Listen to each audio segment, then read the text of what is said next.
I admit it. Last year was rough. Sheesh.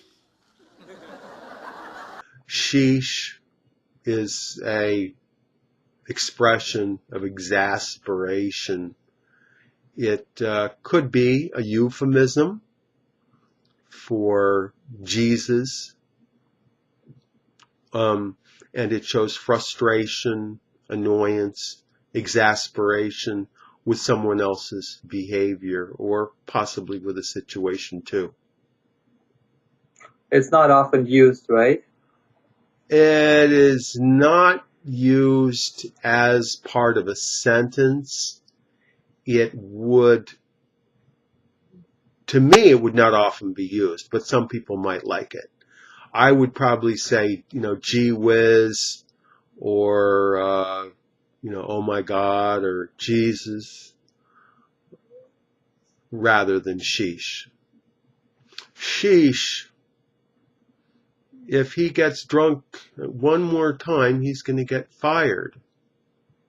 Hi, Tom. How did the party go yesterday? Sheesh. It was very loud, very late. I got very tired at the end.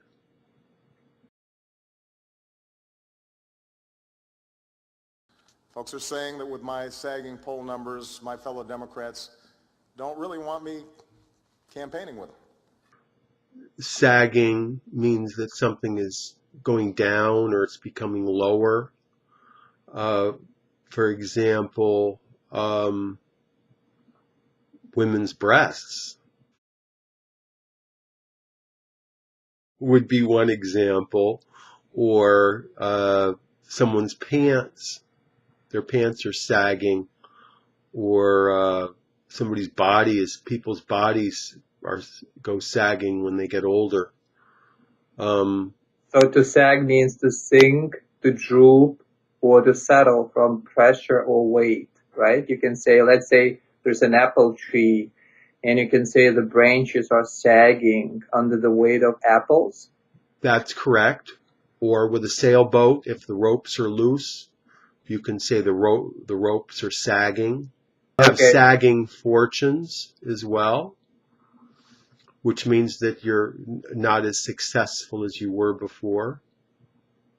Instead of sagging poll numbers, you can also say diminishing or dwindling poll numbers. That's correct, right. The idea of, in this context, the idea of sagging is suggestive that the situation is temporary, that the poll numbers can be tightened up so that more people will approve. I was looking at an old building to buy, but then I noticed the floors were sagging and realized it would be very expensive to try to fix up the building. In the Pirates of the Caribbean movie, they saw a ghost ship and the ropes were sagging, and it was clear that nobody was on board.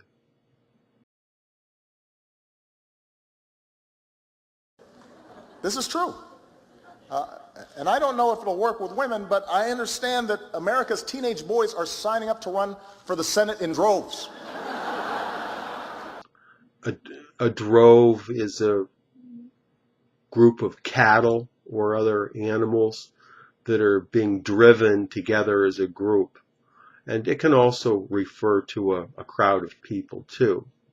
So if people are signing up in droves, it means that they are signing up in large numbers, like a crowd of people. And it's related to the verb to drive, because you drive the cattle? That's correct. And then similarly, a large crowd of people would be like a drove of cattle. So it's the same idea. And at least to a certain degree, they would act as if they were being driven. For example, droves of people coming out of the stadium, or droves of people Christmas shopping. They would act very much as a group. Okay. And what is the instinct that kicks in when people are gathering or gathered in crowds, and the chain reaction sets in when someone starts doing, let's say, running and panning, and other people do the same just because they follow this instinct. A crowd mentality. Chicago is a very popular place for people to come visit during the summer. They arrive in droves to visit Millennium Park, the Navy Pier, and the other major attractions. In the western part of the United States, buffalo used to roam in large droves of up to several million buffalo at the same time. And then, over a period of time, a lot of them got shot, and within a pretty short period of time, buffalo were almost extinct. That's all for today. Tom Taylor is an ESL tutor. He teaches English in the United States and outside, all over the world, using Skype. He can be reached at his website, which is ESL-fullsteamahead.com. click on this link and check out his website and email with questions. Thank you, Tom, and I'll talk to you next time. Thank you.